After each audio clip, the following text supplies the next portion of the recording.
own a business. You got to make decisions based on what your business can afford. And the second thing, who are your highest value customers and targets? Going back to ABM, where do they live online and offline? What is the message they need to hear from you in order to be interested in you? How many times do they need to hear that message before they notice hearing it for the first time? Where is the data that shows you whether or not they're listening? Those steps all happen whether you're a 10-person firm or you're a 1,000-person firm. What I try to tell my marketing colleagues is we have to move marketing's role upstream to demand generation. We have to get further up, and it's so critical now more than ever. A lot of my colleagues are freaking out about things like ChatGPT, all these AI tools, and what I tell them is this: AI is not going to replace the marketer, but the marketer who knows how to use AI is going to replace the marketer who doesn't.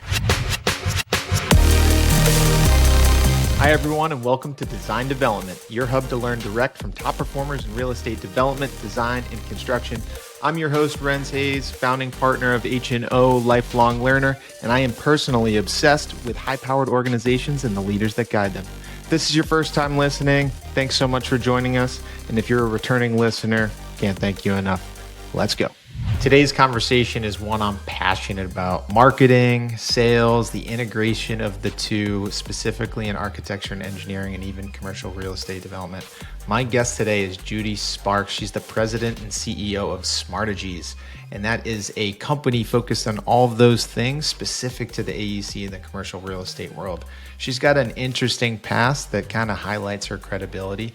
She worked for an international firm and helped them grow from $200 million to nearly $1 billion firm in just over 10 years while running international, right? They had 13 or 16 offices. Like, what an amazing experience. We get to learn what she gained from that. Smartegies, they're informational. They have webinars, they have events, they have a podcast, but they also consult one-on-one to companies that are looking to grow. Marketing is an investment, sales is an investment. You got to integrate the two and really have a cohesive strategy on how you're going to get a return on that investment.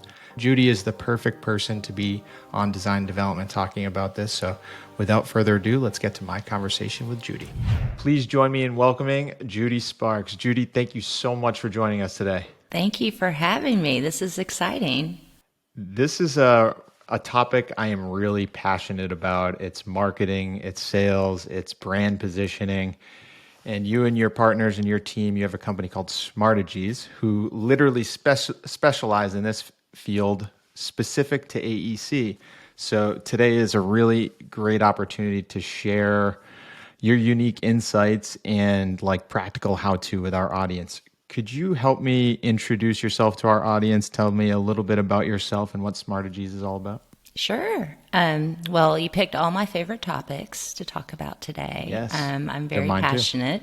I'm Judy Sparks, and I am the CEO and founder of Smartegies. But first, I am a wife and a mother and a daughter, and a first-generation Asian American.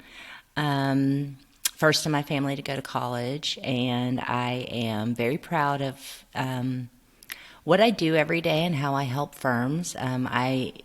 Through a series of serendipitous events, I fell into the industry in 1993, answering the phone at a construction management company, and so many of my contemporaries have the same story. Nobody goes to college to say, I want to be a AEC marketer.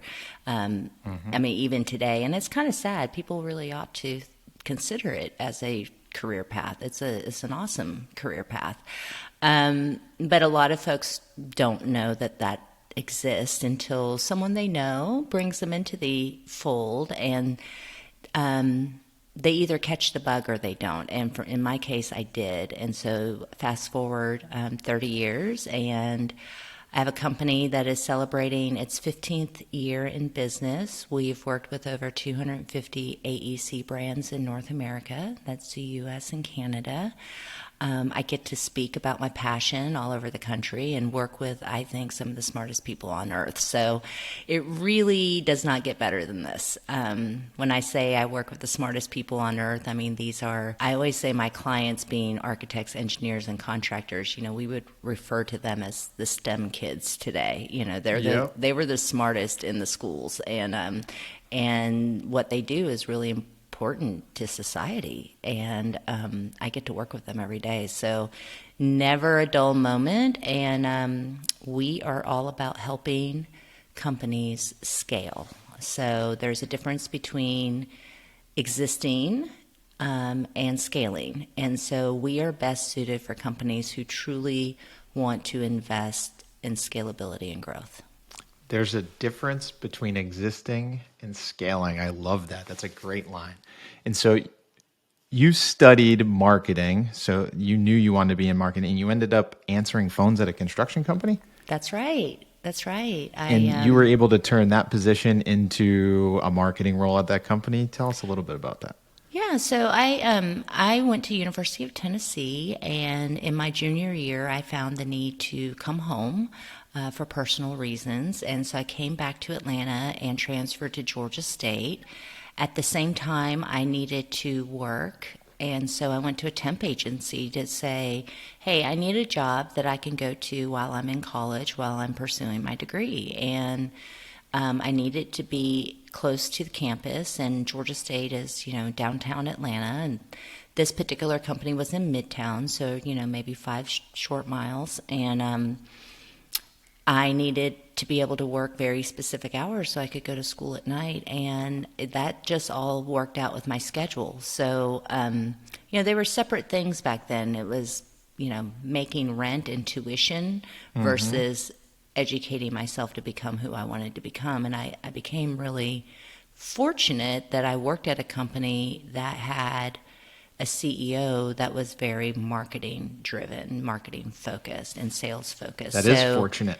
Yeah. So at 20 years old, I am working for a CEO that has a huge vision and is ready to bring that vision to the world. And I got to be a part of that. It was a firm that at the time was really known for cost estimating,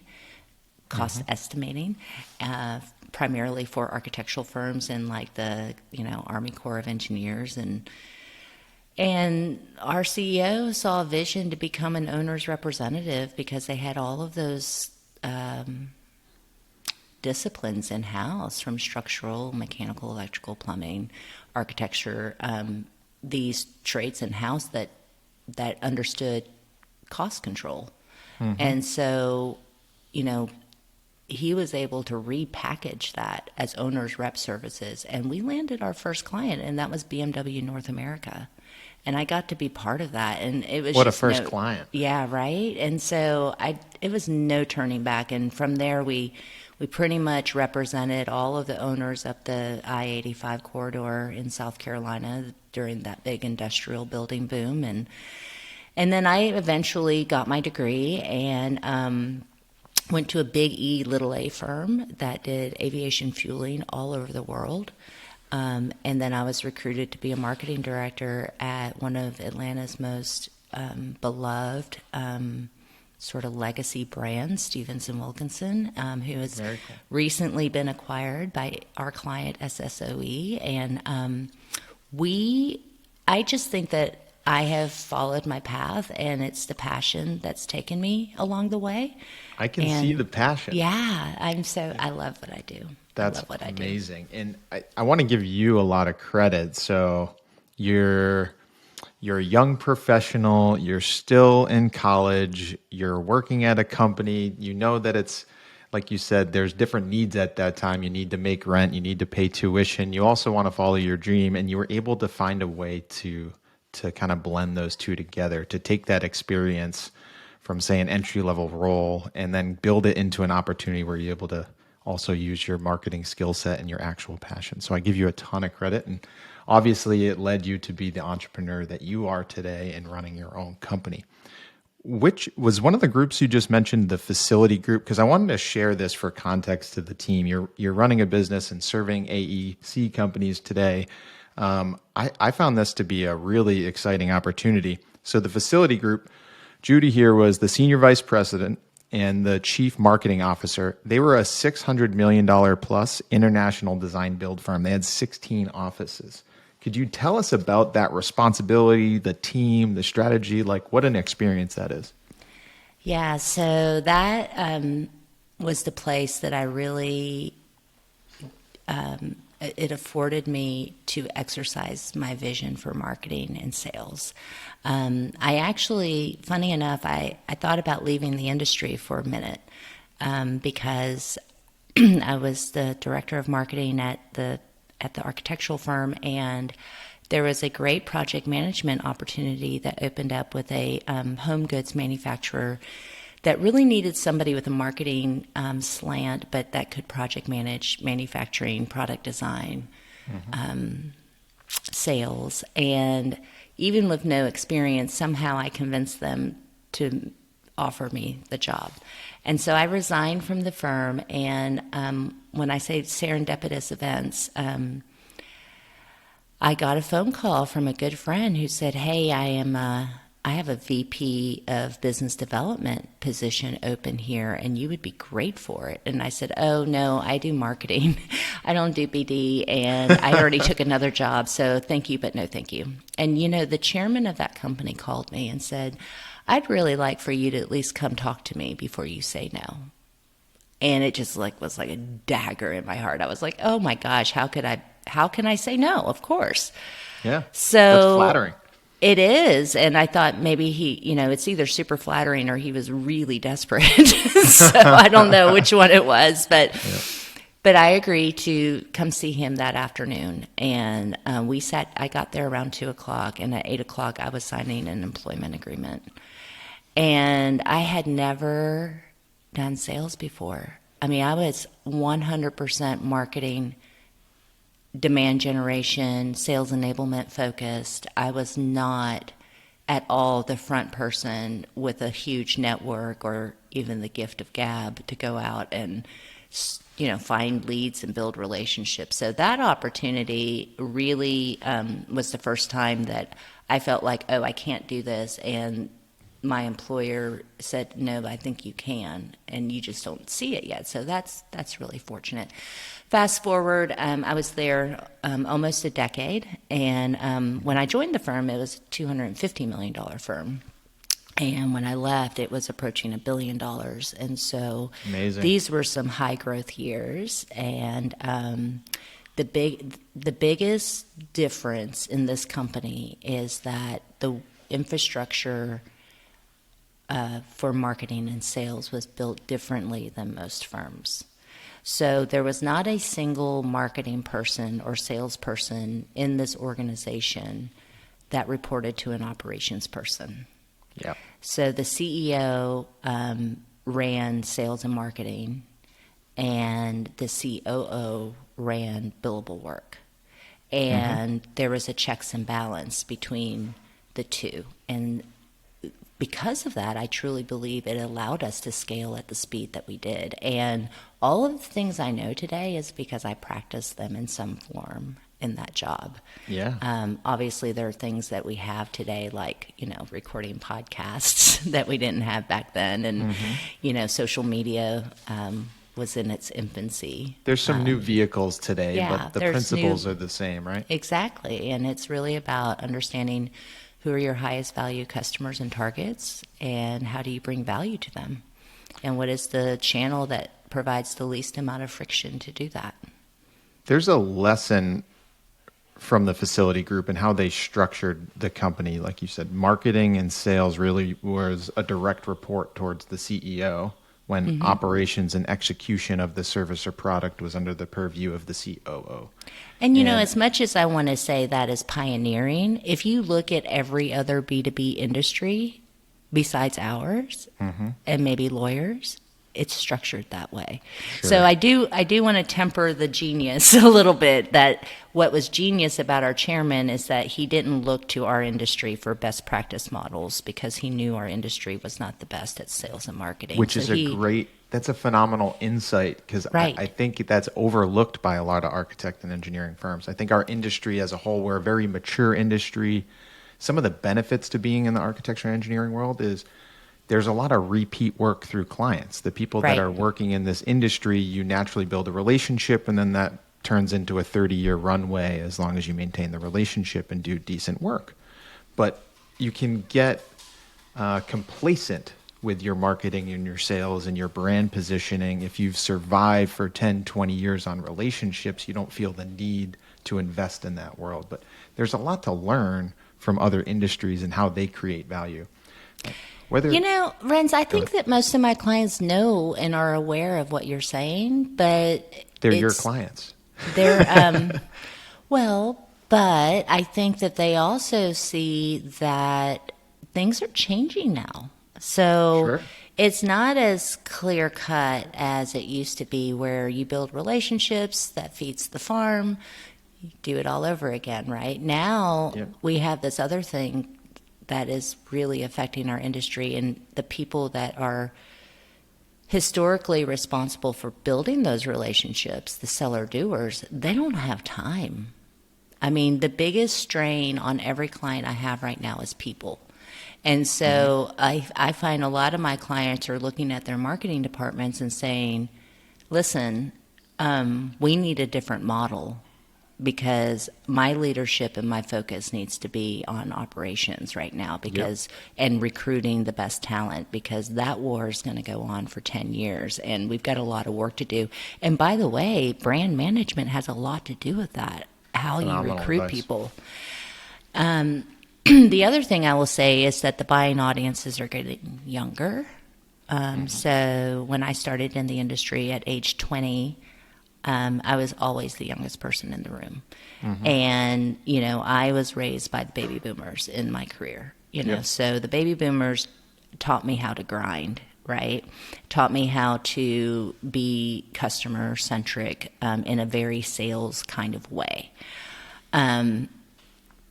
Now that a lot of those baby boomers are either retired or approaching retirement, these Gen X leaders that are taking their places, well, they're in a different life season than the baby boomers were when they were the CEO.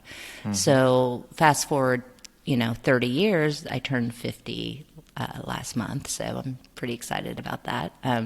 There's some sense of accomplishment, I think, that comes when you're like, I'm finally legit.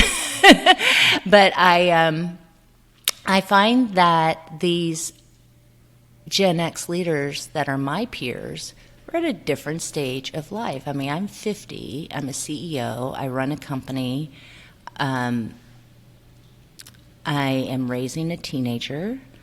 My husband and I still have a lot of life to live, and I'm taking care of my elderly mom.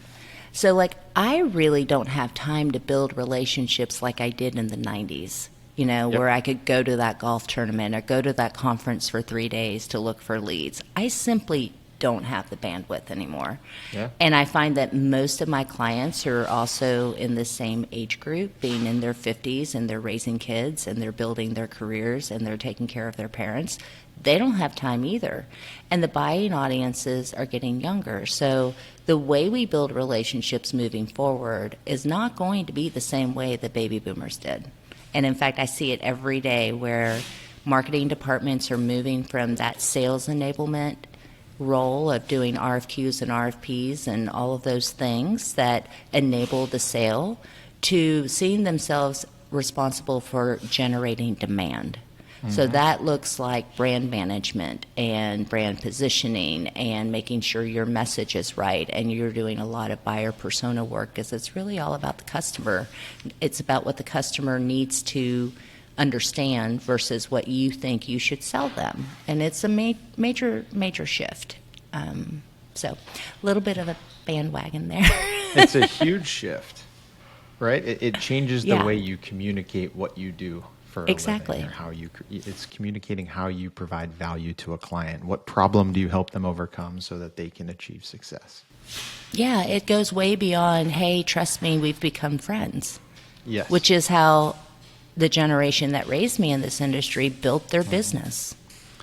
And you mentioned you're an expert in account-based marketing, ABM. right? I'm And trying to be. I really am.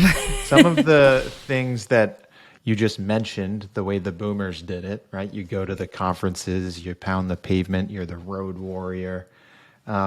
Those were effective means and honestly necessary. They were the most effective use of time back then to generate.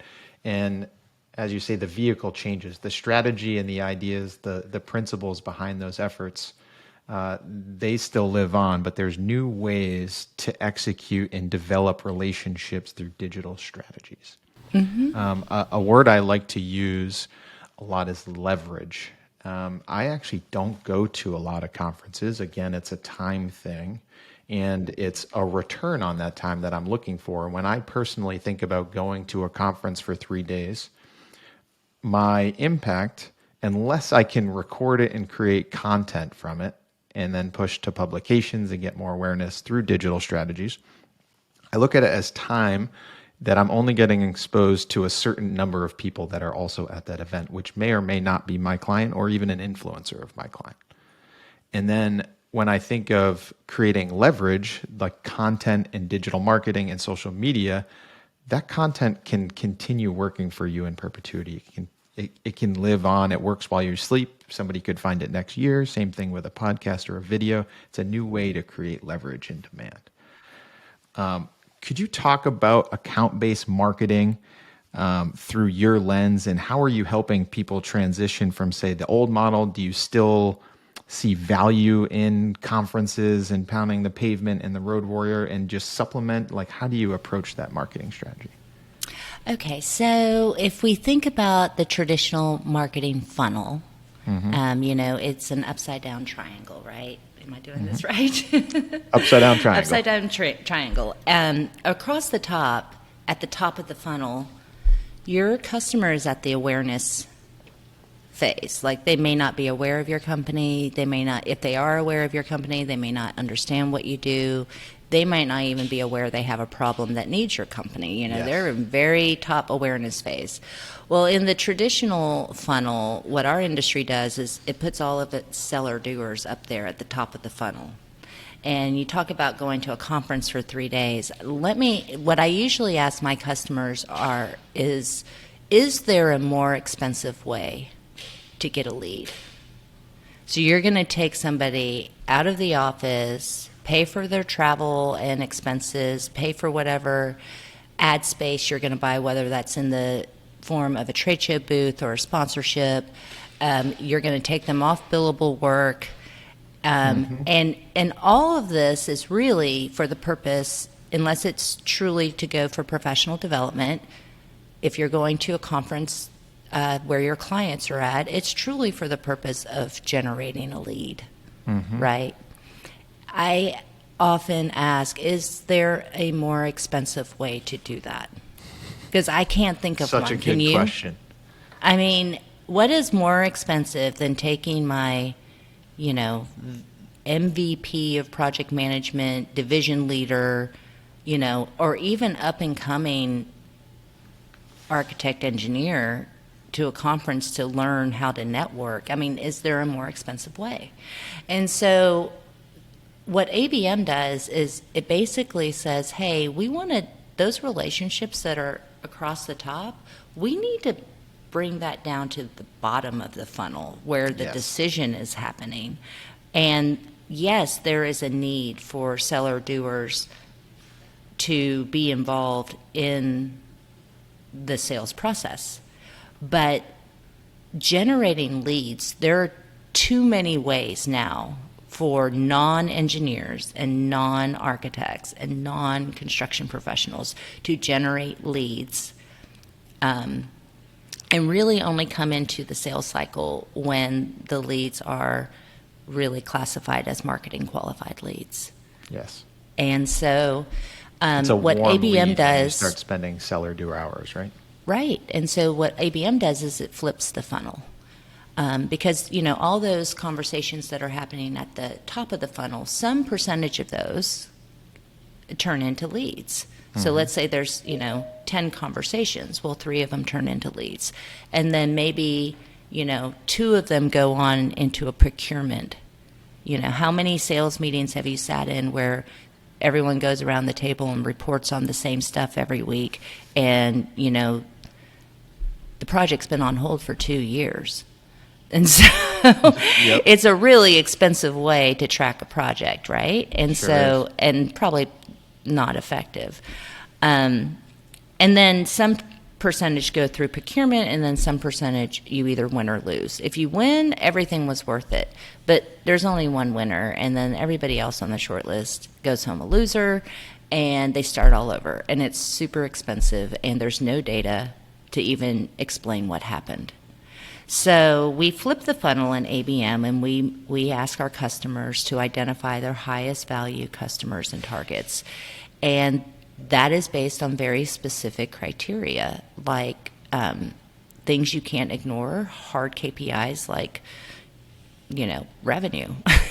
And are they a habitual buyer of your service? And what is the customer lifetime value of that customer? Mm-hmm. And should they deserve the same attention and spend as somebody over here that probably doesn't get much of your attention but is a habitual buyer of your service? Yeah. And so we really help our customers figure out who are their highest value targets.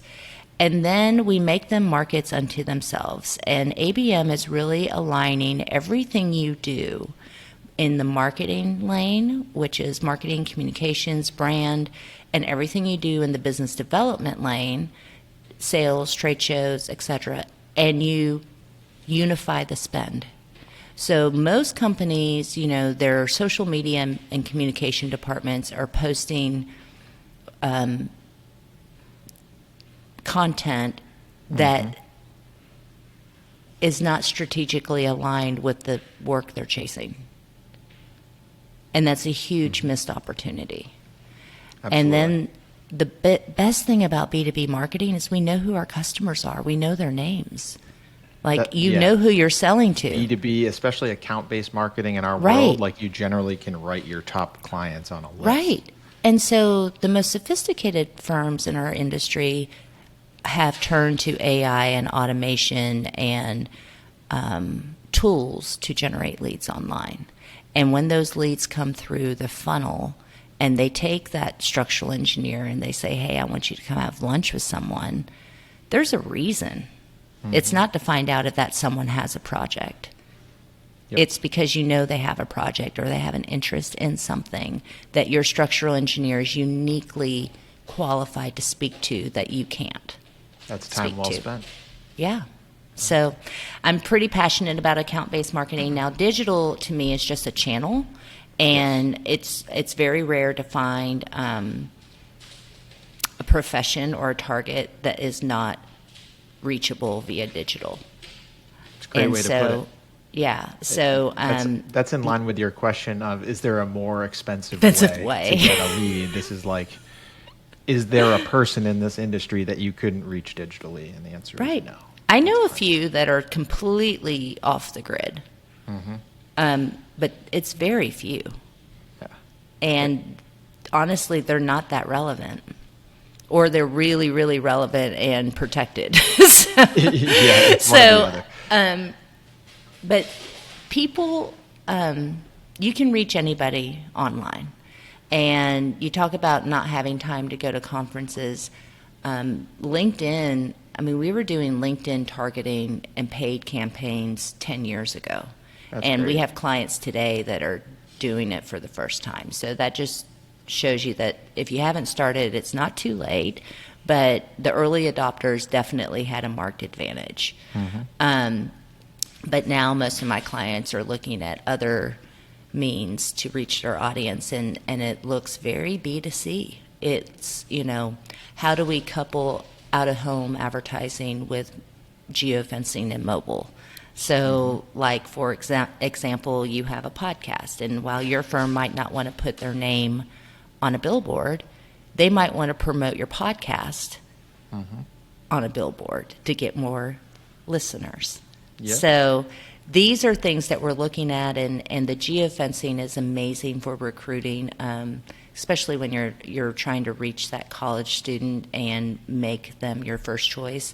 You really need to reach them their freshman year in college, and they really need to meet you on their phone first, not at the career fair. And so geofencing, the engineering building at 17 leading schools where every single person comes in and out of that building for 4 years gets messaging from your brand, is going to be far more effective than schlepping your career fair pop-up, Yes. where most of the people who are coming already have 6 or 7 offers. Hey everyone, quick break from the episode. If you're enjoying today's episode, please send this to a friend, like, share, comment, subscribe. It's the only way we're going to help more people. Let's get back to the show. Volume of touch points matters a lot. Yeah. Like showing up at one career fair doesn't mean you're all of a sudden going to have an inflow of entry-level applicants out of college. Like Right. It really matters the touch points and then how they feel and perceive your company, right? Absolutely. I think Repetition is key, right? marketing is, to me, is very misunderstood, and one of the core benefits of quality marketing and branding is your ability to recruit. I always say, you could be the best company in the world internally, but if no one knows about it, how are they going to find you? Or how does top talent know they should work for your company? Do they know what opportunity exists Yeah. for you? And if the answer is no, how do you overcome that? I want to talk about the Scalable 6. Okay. What are the Scalable 6? The Scalable 6 is a framework that we invented at Smartegies, and it was after 15 years of accumulating experiences with AEC and commercial real estate brands. And what I've noticed is the fragmentation in our industry is such that most firms can't afford all of those critical foundational things in full. So if you do a full-on B2B rebrand, that is easily a 6-figure endeavor. If you want to do a new website, that can be a 5 or 6-figure endeavor. If Sure you can. want a communication PR strategy, again, even the largest multinational firms, when I was CMO at Facility Group, I had a $5 million budget, and I still didn't have enough money. Wow. And so what I've figured out is there's more than one way to do this, and by being flexible and agile and identifying the things that really matter for growth, which is at our core, we help companies grow and scale. So those are branding, first of all. Without the right brand, you can't attract the right employees, and without the right brand, you can't attract the right customer. Mm-hmm. So branding and brand strategy is key.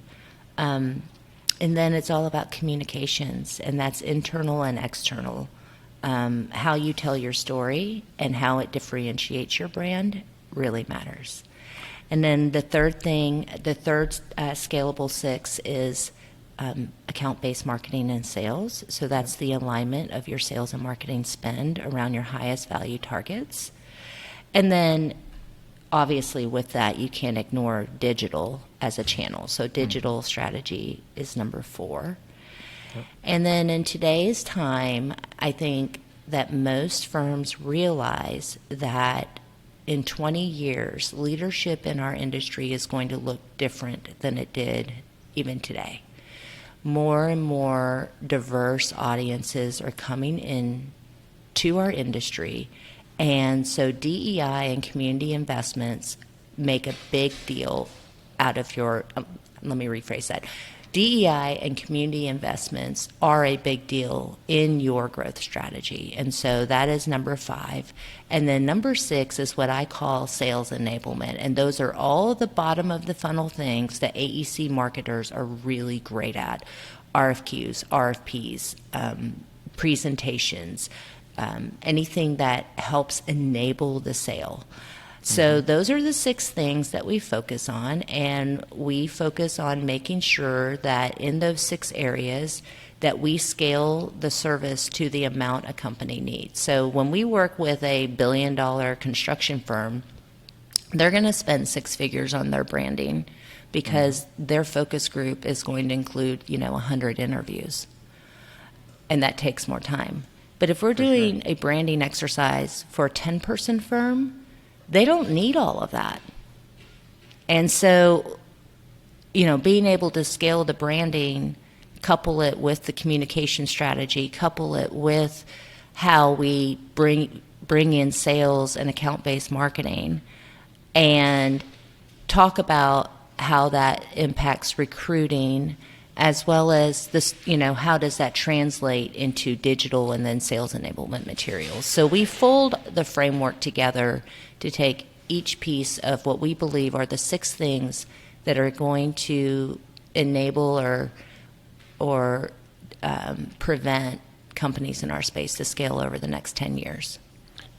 I like the framework. It helps paint the picture of all the things, the critical aspects of marketing and sales, the things that we need to do right. So when we break it down into those 6 components, it's easier for a company or a client or a person to evaluate the current state of their current marketing and sales effort. And then you can quickly identify the gaps. Something I've learned about growth, it takes balance to grow. Mm-hmm. You mentioned the $1 billion company versus the 10-person company. They're going to have different investment into brand because they have different needs as an organization based on their current state and size. That doesn't mean one can ignore brand. It just means the effort and the amount in which we put into brand is different because we need balance for that current state of the organization. I really like those. And I like how you label sales enablement. I've always been baffled in the AEC world. We don't use the word sales. We call it business development. And then that's just a polite word for sales. It's a polite word for sales. It sounds less salesy, I guess. And then marketing is always responsible for proposals, which to me is a sales document. You're creating a document that's with a price for a product or a service, and you're handing it to a single customer. That is a sales document. But marketing professionals are generally responsible for that. It's always confused me. Well, it's definitely, sales enablement are things that wouldn't happen unless there was a sales initiated ask. Mm-hmm. So seller doer asks for some materials for a meeting.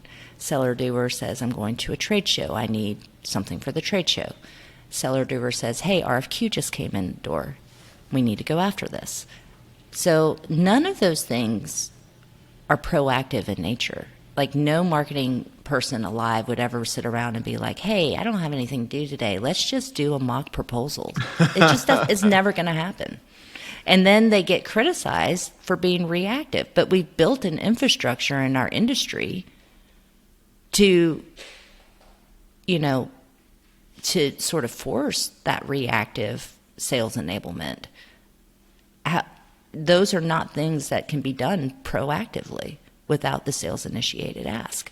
So what I try to tell my marketing colleagues is we have to move marketing's role upstream to demand generation. That doesn't mean we don't do sales enablement anymore, but we have to get further up. And it's so critical now more than ever because our seller doers don't have time. The seller doers don't. And you mentioned the challenge with finding people in architecture and engineering. Like it's a niche skill set in the scheme of things, right? It requires a lot of school. It requires licensure. It's a focused talent pool. And now you're asking that niche talent to also take on roles of sales and marketing, which you could get from another sector of people and talent, right? You're opening up the type of people that you can bring into your company. So Renz, let me ask you, why, I mean, you come from a technical background, right? Mm-hmm. Why is it not readily recognized with, your people? If I were to read into the industry and even like the internal challenge that we have with spending, it's really knowing how to spend and hire those skills or those types of people confidently. Because you're asking a technical person that doesn't really know sales or marketing to evaluate talent in an industry and an expertise outside of their own expertise. Right. That's uncomfortable. Right. So why not educate yourselves? I mean, you have a podcast. Lifelong learning. That's your why I advocate for it. You got to learn. So you would think that someone would say, hey, a line item in the budget should be sales and marketing training and development for our future leaders of our company, because it's not, technical preeminence that's going to make us scale. It's all these other things that make people want to come work here, which is the biggest barrier to growth. And it's our ability to reach our audiences more effectively than our competitor. Well and said. So there are so many outlets for B2B education, but I feel like there's this total unawareness that it exists. And and I love that you are drawn to my profession. We're trying to figure it out. Yeah. And I think that it's a lot that your company actually supports this podcast, because that is light years ahead of most people. The podcast, I'm having a good time with it, and it's really a goodwill strategy. Hopefully we can change the industry for the better and help people accelerate their careers, help companies double their business. Right. I'll share one other perspective I've learned from architecture and engineering and why I think there's a resistance to change. And it comes back to the type of clientele and how the industry operates. Is once you get a client and you have a relationship and you've shown an ability to deliver a service over time, there's a lot of repeat work in those relationships and in those clients. So that means a lot of companies are sustainable and successful despite their lack of sales and marketing expertise or acumen or strategic development. For now. So it's kind of this, if it's not broke, don't fix it type of mindset. And what is really the challenge is they don't see the cause and effect to not having a good marketing and sales. They don't correlate a lack of marketing to not being able to hire talent or find people or find new clients. I like to look at it as the opportunity cost. What's the opportunity cost? Even you're a 10, 20, $30 million business, what's the opportunity cost of not having a leading edge marketing and sales strategy? You could be a comfortable $60 million company. You could have doubled your business with that investment, but if you don't see that, you don't know to make the investment.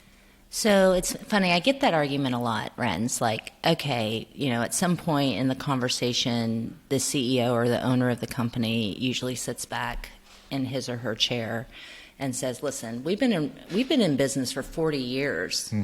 And, it's not because we do everything wrong. And I said, no, absolutely. You've been in business for 40 years.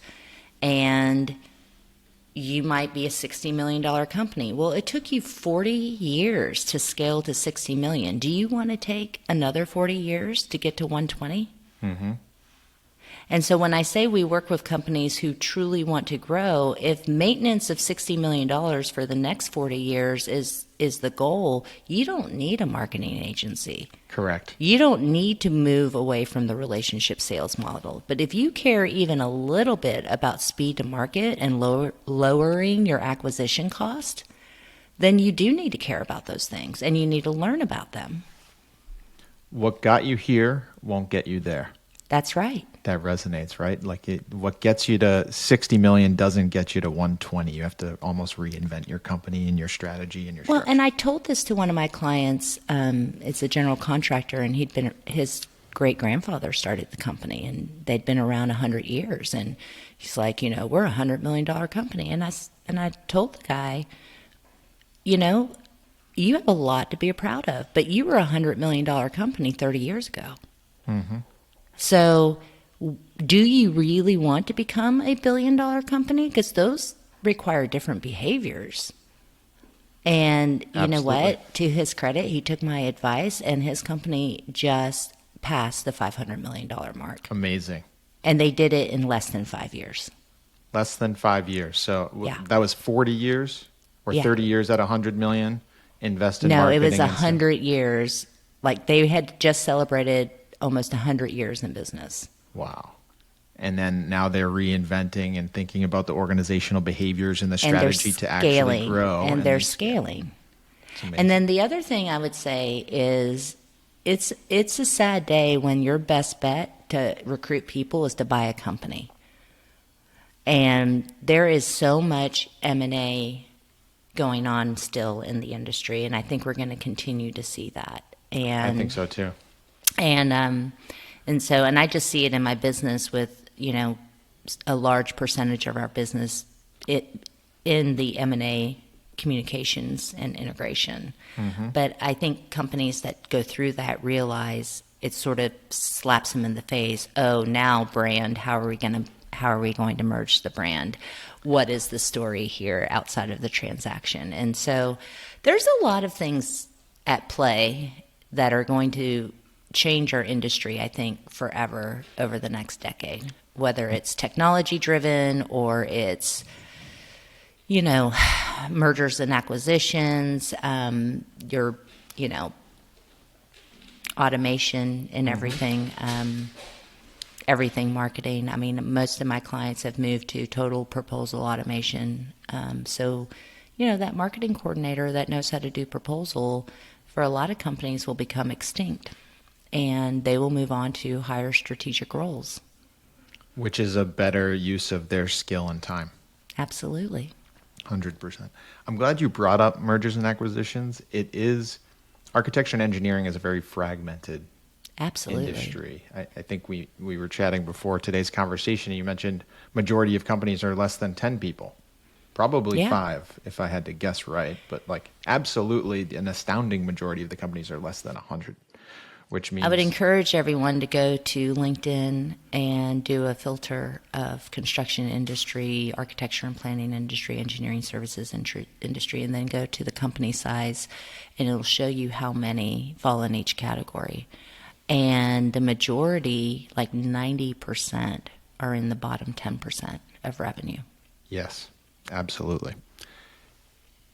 Even in mergers and acquisitions, marketing and brand are still important to that strategic growth, because integrating two companies is extremely difficult. One from an operations perspective and team, but a culture and alignment perspective in particular. Right. And what if you can market and brand and position yourself so that you're known throughout the country or your target market, so that you could attract similar companies or companies that were attracted to your organization and how you operated, your core values, your culture? What an amazing partnership that would be. We actually think about that a lot, with the podcast, with social media strategies. M&A is a part of our growth strategy, but we hope to become a magnet for companies that align with what we do. Right. And we're trying to leverage that. And that we think that could be a huge lever. And then at the same time, we don't want to be at the mercy or have to make an acquisition to grow. We want to have a balance and compete with our ability to market and scale into a new region versus buying in a new region. And I think there's always that alternative. And I would concur that that's the way to think, because we've been involved in quite a few M&A integrations, and the ones that are buying for manpower usually don't go that well. But those that are buying, those that are buying for strategic alignment and vision alignment, those tend to be the best. Music to my ears. I like hearing that. I want to give some practical advice. We're continuing to chat here, and I don't want to run too long today. Marketing strategy. Let's say there's the sub 10 person firms. Let's talk about the 20 person firm to the 100 person firm and beyond. How does marketing strategy shift? When does a company think about hiring? What's your first hire in marketing? Do you outsource? How do you go about advising an architecture or engineering firm kind of growing in that range? Well, it's the same stuff, whether you're 10 person or you're 100 people. The scalable it's the same stuff. You look at the same stuff, and it all starts with data. So let's unpack some of your question. Is it right to hire someone in-house, or is it right to outsource? I would look at, what is it that you're trying to achieve?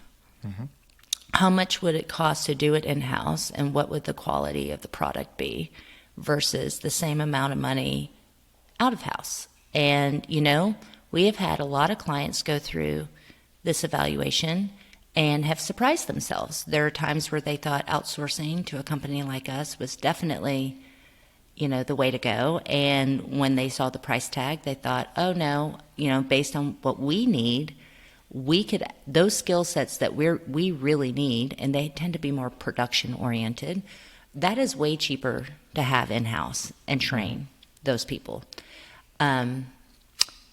But if there are things that we need a fraction of the time, it really makes sense for us to outsource those things. So typically those things that happen at pivotal times in a company's timeline, your branding, things that, maybe, your media relations.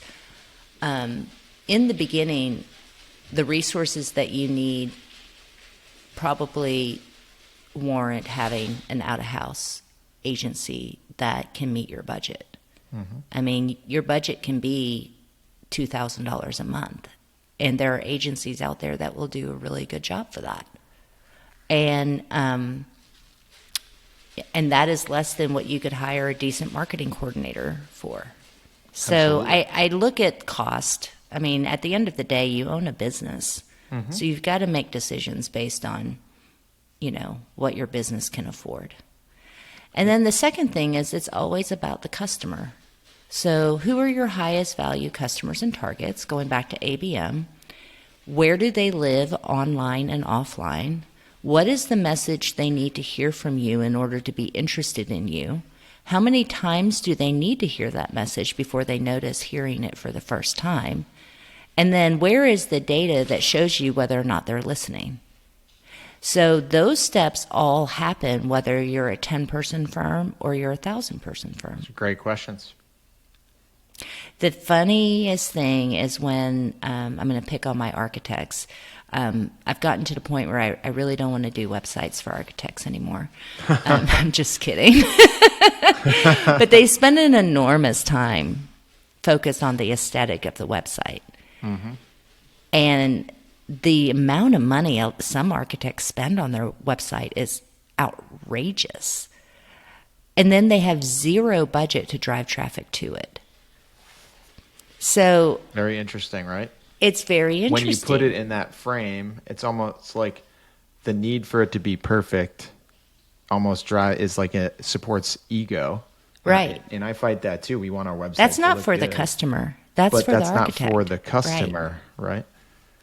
And a website should be looked at as an ROI. Like if I'm investing into a website, how much am I expecting to generate from that website? And what's the strategy to actually leverage it as an asset? And whether you're talking about a website or anything else in terms of marketing or business development spend, what I like to tell people is the best way you get more R out of the ROI is to squeeze the I. Love that. I do think you have to spend money to make money, but it's not a silver bullet. You can't just throw money at your marketing problems. The best way you get return is to squeeze the investment. Well, to your point, that circles back to what's the most expensive way to get a lead. You spend money to go to trade shows and conferences with your top performers. So now you have a really expensive marketing strategy or sales strategy, but is it really generating a return? And could that capital be allocated elsewhere to create more leverage? Yep. Smartegies, I wanted to give you a chance to share. You have a podcast, a webinar. Could you tell us a little bit about the resources that you have available for the audience that might want to learn more about marketing and sales today? Absolutely. So I'm going to plug my podcast. I co-host it with my partner in strategy, Katie Cash, and she's a hoot. And it's funny, I'll go to conferences with her and people will come up to us and say, I recognize your voice. I'm sure you've had the same experience, friends. But AEC Marketing for Principals is our podcast. We are pretty relaxed because we have an operating business. So we are not as prolific as others in terms of producing our podcast, but we try to put out, one a month, and we'll go for for 10 episodes and call it a season. So we just had our 50th episode, 5 seasons, and Great. we have had some amazing guests over the years, owners of the biggest, private sector development companies to public sector agencies. Some of the best marketers we know in the business have been on there. So I'm really proud of the podcast. I do encourage everyone to listen in. Again, it's AEC Marketing for Principals. Every February, Smartegies has an exclusive CMO CEO event for the industry. And even though, it's sad that CMO is not a common position in our industry still, the CMO can be, basically your most senior marketing individual in your company, coupled with the CEO. And we put on an event called Smart Win. And we usually cap it at 50 people. So it's a very exclusive group. And we talk about all of the newest trends in B2B marketing and how they apply to AEC. And it's a great day. Last February, we had it at the Porsche Experience Center in Atlanta, and the whole theme of the conference was speed to market. So, really cool venue. Yeah, and very, very cool crowd. And then our website, smartegies.com, we publish thought leadership there. You can sign up for my Sparks newsletter there. I usually have a dose of truth that comes out once a month that everybody else is thinking, but nobody wants to say. So That's thought leadership. Yeah, my team has labeled me the truth teller, and so that's a fun little newsletter that goes out every month. So those are the 3 things that if people would like to engage, that fantastic. would be the way to do it. And I'm on LinkedIn. And I mean, if you can't find me on social media, there's a problem. I'm everywhere. That's funny. I personally am interested in that event, 50-person. I enjoy smaller groups, round tables that are focused on a topic and thought leadership and innovating. So I find that those types of events can be very rewarding. So this one will go on my list. And obviously, Awesome. as a fellow podcaster, I learned about your podcast recently, so I'll be checking that out as well. That's awesome. Thank you for having me. This is great. Yeah, I got a few more questions as we close out. Okay. Could you share top book or podcast? AEC Marketing for Principals, obviously. There it is, number 2. And best advice you have for emerging leaders? Work with the machines. Work with machines. If you're a marketer, you need to learn how to work with the marketing AI. If you're a practitioner, you need to understand the possibilities that technology in your business brings to you. So because I'm a marketer, I'll speak to that front. A lot of my colleagues are freaking out about things like ChatGPT and video and all these AI tools. And what I tell them is this: AI is not going to replace the marketer, but the marketer who knows how to use AI is going to replace the marketer who doesn't. So learn to work with the machines. That is my advice. I think that's fantastic advice. AI advancing in technology, it's not something to run away from. It's a tool that we can use to create more value, right? To create Right. more time for us to focus on things that drive value. Judy, thank you so much for joining us today. I've enjoyed your perspective, your expertise, and learning more about your company. So thank you so much. You're welcome. Thanks for having me. And we'll have to have you on ours. Let's do it. Okay. Hi, everyone. Real quick before you leave for the day, if we could ask one favor. If you enjoyed today's conversation, if you're enjoying all the conversations on design development, please share this with someone that you think will benefit from it. Our goal is to help as many people in the design, development, and construction industries. And with your help, I think we can spread the word and help more people. Thanks for tuning in, and can't wait to hear from you next time.